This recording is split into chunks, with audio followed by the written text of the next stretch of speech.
Hello बच्चों, good morning. How are you?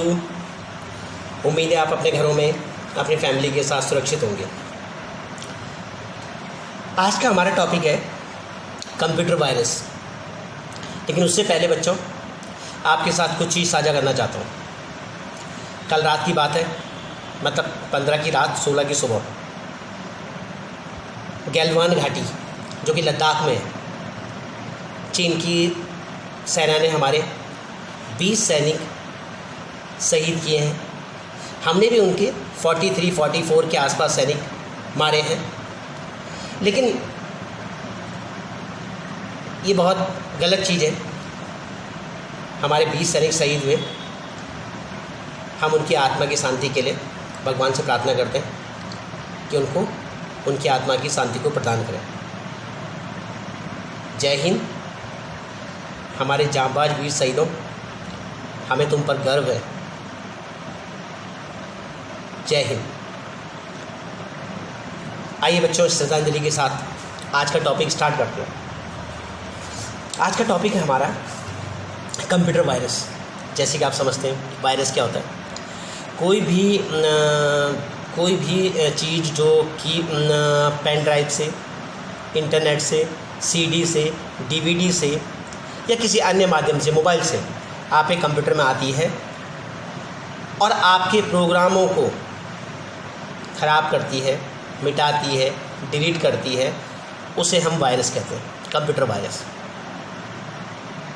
Basically ये एक प्रोग्राम ही होते हैं। जैसे वर्ड, एक्सेल, पावर पॉइंट वगैरह प्रोग्राम होते हैं ना, ऐसे ये भी एक प्रोग्राम होते हैं। वो हमारे यूज़ के लिए बनाए जाते हैं, ये रीयूज़ के लिए बनाए जाते हैं। इनसे हम चीज़ों को करप्ट कर सकते हैं। अच्छा, जब वायरस कंप्यूटर में आता है तो वो, अगर आप पे एंटीवायरस नहीं है तो वो क्या क्या चीज़ें कर सकता है, उसके बारे में आपको डिस्कस करना चाहता हूँ। पहला है, जब वो आता है बहुत हार्मफुल होता है। जब वो आपके कंप्यूटर में आता है तो सबसे पहले क्या करता है, वो नॉर्मल फंक्शनिंग जो होती है कंप्यूटर की, अगर आपने एंटीवायरस नहीं डाल रखा है, जो नॉर्मल फंक्शनिंग होती है उसको वो इफेक्ट करता है। मतलब फाइल देर में सेव होती है, खुलती देर में है, खुलती भी है तो उसका अंदर का मैटर डिलीट हो जाता है। ये जो नॉर्मल फंक्शनिंग वगैरह होती है, सबसे पहला वो इसको इफेक्ट करता है। दूसरा, वो क्या करता है, किसी फोल्डर को ऐड या मॉडिफाई कर देता है। सपोज आपने कोई फोल्डर राम नाम से बनाया तो हो सकता है उसका नाम बदल दे या उसके अंदर के मैटर, या फिर ऐड कर दे, फोल्डर के अंदर फोल्डर बना देता है। दूसरा, क्रिएट अनवांटेड, जैसे मैंने आपसे कहा कि अनवांटेड फोल्डर क्रिएट कर देता है। तीसरा है, जो हमारा ब्लैंक स्पेस रहता है हार्ड डिस्क में, उसको ऑक्यूपाई कर देता है। मतलब हम कोई नई चीज़ उसके अंदर नहीं डाल सकते, वो ऑलरेडी उसमें डला। आपने देखा हो कभी कभी हम पेन ड्राइव जब देखते हैं तो उसमें ब्लैंक आता है, कुछ नहीं आता है। लेकिन जब हम उसकी प्रॉपर्टीज जाके देखते हैं तो उसकी प्रॉपर्टीज में लिखा आता है आपके पास इतने MB या इतने GB का डाटा है, लेकिन दिखता नहीं है। तो ऐसे ऑक्यूपाई करता है स्पेस को। जो हमारी ईमेल एड्रेस है उसको इफेक्ट करता है। जो हम ईमेल एड्रेस से किसी को लेटर दे देंगे उनके साथ वो मूव कर जाएगा। हमारी जो मेल आ रही है उसको कभी करप्ट कर देगा या नहीं आने देगा। तो ये कुछ इफ़ेक्ट्स हैं जो वायरस आने पर कंप्यूटर में दिखते हैं, अगर आप पे एंटीवायरस नहीं है तो। अच्छा, एक चीज़ आपको बता दूं कि पहला जो वायरस था उसे फ्रेड कोहन नाम के व्यक्ति ने 1984 में यूज़ किया था। 1984, फ्रेड कोहन जो पहला वायरस था। आइए अब आगे चलते हैं। एक चीज़ और बता दूं मैं, जो हम इफेक्ट्स देते हैं कंप्यूटर में, क्या क्या इफेक्ट्स होते हैं जब वायरस आता है तो, अगर आप पे एंटीवायरस नहीं है तो। ये क्या करता है, हमारी पुरानी फाइल और फोल्डरों के नाम चेंज कर देता है। या फिर क्या करता है, हार्ड डिस्क के स्पेस को ख़त्म कर देता है। या फिर कभी कभी ऐसा हो जाता है कि हार्ड डिस्क यूज़ करने लायक ही नहीं रहती है। तो ये इसके कुछ इफेक्ट्स हैं जब वायरस हमारे कंप्यूटर में आता है। किस चीज़ से आता है? पेन ड्राइव से, CD, DVD, मोबाइल, इंटरनेट, इन चीज़ों से वायरस हमारे कंप्यूटर में एंटर करता है। अब हम डिस्कस कर रहे हैं कि कॉमन टाइप के वायरस कौन कौन से ऐसे वायरस हैं जिनको हम जानते हैं, समझते हैं, या जो हमारे कंप्यूटर में आ सकते हैं। पहला है बूट वायरस।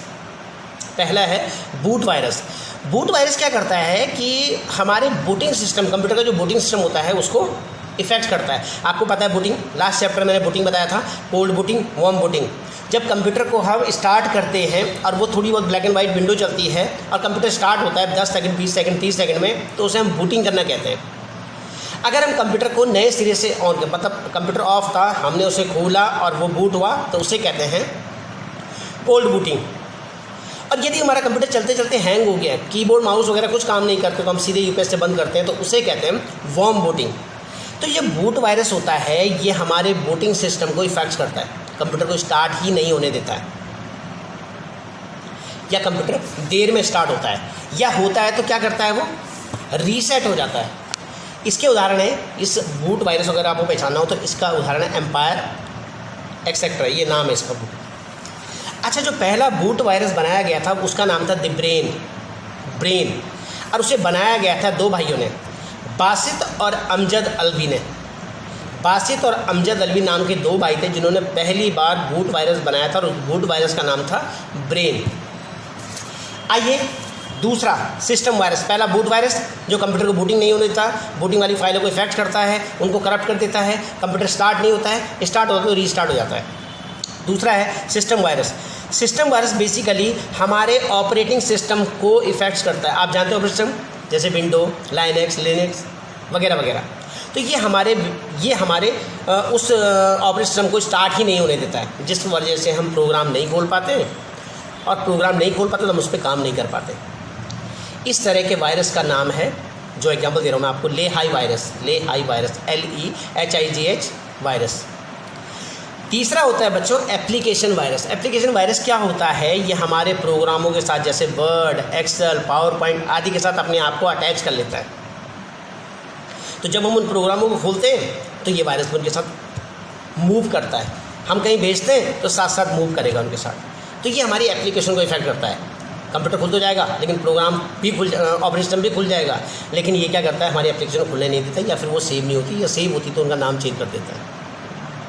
तो ये तीन तरह के वायरस मैंने आपको बताए। पहला बूट वायरस जो हमारे बूटिंग सिस्टम को इफेक्ट करता है, दूसरा सिस्टम वायरस जो ऑपरेटिंग सिस्टम को इफेक्ट करता है, और तीसरा एप्लीकेशन वायरस जो हमारे वर्ड, एक्सेल, पावर पॉइंट, जावा वगैरह ये जो एप्लीकेशन होती है इनको इफेक्ट करता है। आइए आगे बढ़ते हैं। Spread of virus. जैसे कि हम जानते हैं, जैसे कि मैंने आपको बताया कि वायरस किस किस तरीके से, मैंने कुछ नॉर्मल चीज़ें बताई, तो ये हम कहते हैं। दूसरा है जैसे हमने पहले बताया था सेकेंडरी स्टोरेज डिवाइस, यानी कि CD, DVD, pen drive, mobile वगैरह आपके सिस्टम में आता है, और या फिर इंटरनेट से जो हम फाइलें डाउनलोड कर रहे हैं उनके साथ आता है, या फिर हम जो download games, movie, music extra उनके साथ आपके पास आता है, या फिर अननोन ईमेल्स, जो अननोन ईमेल्स आती हैं वो आपके पास, उनको इफेक्ट करता है।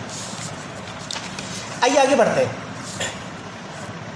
प्रिवेंटिव वायरस से कैसे प्रिवेंट किया जा सकता है अपने सिस्टम को।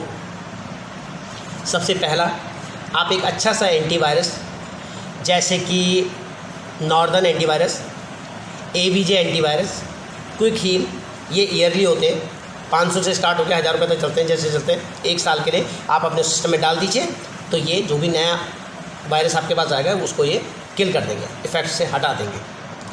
दूसरा है, अपने वायरस स्कैनर प्रोग्राम से वीकली या मंथली अपने पूरे सिस्टम को, CDE ड्राइव को स्कैन कर दीजिए। तीसरा है, जब भी आप एक्सटर्नल डिवाइस लगाएं जैसे पेन ड्राइव, CD, DVD या मोबाइल ऐड करें कंप्यूटर से, तो उसको पहले स्कैन ज़रूर कर लें।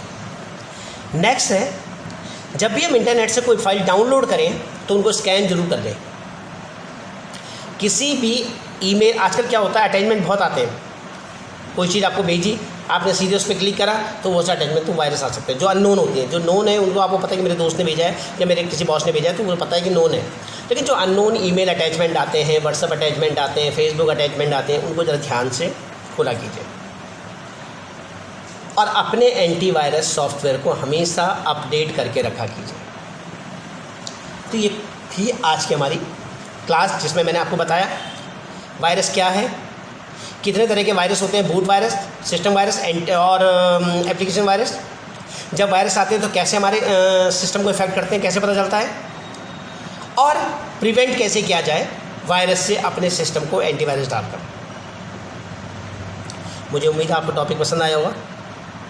कोई सवाल हो आपके, कोई क्वेश्चन हो तो मुझसे ज़रूर पूछिएगा। मैं हर प्लेटफॉर्म पे आपके साथ उपलब्ध हूँ।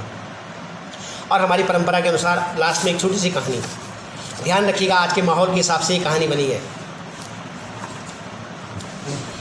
एक बार मुर्गी के घोंसले में, मुर्गी जहाँ अंडे, जब हम मुर्गी के नीचे अंडे रखते हैं, जो पोल्ट्री फार्म वगैरह करते हैं वो उन्हें पता है कि जब मुर्गी अंडे मुर्गी नीचे रखे जाते हैं ताकि उससे वो उनसे बच्चे निकल सकें। तो एक बार मुर्गी के नीचे एक चील का अंडा रख दिया गया और मुर्गी ने सोचा कि ये अंडा मेरा ही है। उसको धीरे धीरे करके उसको पालने लगी, पल पल के वो बड़ा होता गया। चील का बच्चा वही करता जो मुर्गी बोलती, जो मुर्गी करती, क्योंकि तो उसको फॉलो करता था ना, था चील का बच्चा, लेकिन वो मुर्गी जो करती थी उसको फॉलो करता था। वह कूड़े में से दाना ढूंढता, मुर्गी की तरह बांग देता, हर काम उसी तरह करता जैसे जैसे वो, और थोड़ी थोड़ी ऊंचाई पे उड़ पाता जैसे मुर्गी उड़ती है या मुर्गा उड़ता है। एक दिन उसने आसमान में देखा चील बड़ी शान से उड़ रहा है। तो उसने अपनी मम्मी से पूछा कि मम्मी, जैसे ये चील उड़ रही है क्या हम नहीं उड़ सकते? यह चील तो बड़ा तेज़ तरार चिड़िया है, देखो उसे कैसे आसमान में उड़ रही है। तो उसकी मम्मी ने उसे समझाया, बेटे नहीं, ये चील बहुत तेज़ होती है, ये बहुत हाइट पे उड़ सकती है, और क्योंकि हम मुर्गी हैं तो हम इतने ऊपर नहीं उड़ सकते, हमारी एक लिमिट है। इस तरह चील का बच्चा उड़ने के बारे में कभी सोच ही नहीं पाया कि मुझे उड़ना भी चाहिए था, जबकि उसके अंदर जो जीन्स थे वो तो चील के ही थे ना। लेकिन क्योंकि उसकी मम्मी ने उसे समझाया, उसने वैसे ही समझा, उसको वैसे ही फॉलो करता रहा, तो उसने कभी सोचा ही नहीं कि मैं इतना ऊपर भी उड़ सकता हूँ। और इसी बात को उसने सच मान के मुर्गी की तरह पलने लगा और दोबारा कभी नहीं सोचा कि मैं उड़ भी सकता हूँ। वैसे एक मुर्गी की तरह जिया और उसी तरह मर भी गया। अब सोचते उसने, होता क्या, हमारे अंदर कुछ पैदाइशी गुण हैं, लेकिन हम उसको अगर डेवलप ना कर पाएँ तो फिर हम उन्हीं चीज़ों में घूम फिर के रह जाते हैं। तो कहानी का सारांश क्या था कि चील का जीवन इसलिए पैदा हुआ था कि वो लंबा लंबा उड़ सके, बड़ा उड़ सके, चीज़ों को खा सके, ऊपर से झपट्टा मार सके। लेकिन क्योंकि उसने अपने आप को मुर्गी अनुरूप ढाल दिया था तो वो उस चीज़ को सोच ही नहीं पाया कि मुझे ऐसा भी करना चाहिए। यही बात हम लोगों पर भी लागू होती है। हम लोगों के अंदर भी जो खास गुण होते हैं, कुछ लोग उसे डेवलप कर पाते हैं, कुछ लोग डेवलप नहीं कर पाते। तो हमारा आपसे कहना है कि आपको जो खास गुण है, किसी से आपको कंपेयर मत करिए। हर व्यक्ति हर चीज़ के लिए नहीं बना है और हर चीज़ हर व्यक्ति के लिए नहीं बनी है। आपके अंदर जो गुण है, तेंदुलकर अगर ISPCC की परीक्षा में बैठा होता क्या बनता? एक IS एक पीसेस। आज सब जानते हैं तेंदुलकर कौन है। तो इस अपने गुणों को पहचानिए और उसी के अनुसार अपने आप को डेवलप करिए। इन्हीं सब बातों के साथ प्यारे विद्यार्थियों, आज का टॉपिक समाप्त होता है। अपना बहुत ज़्यादा ख्याल रखिएगा और अगर कोई सवाल हो तो आप मुझसे ज़रूर पूछ सकते हैं। बाय।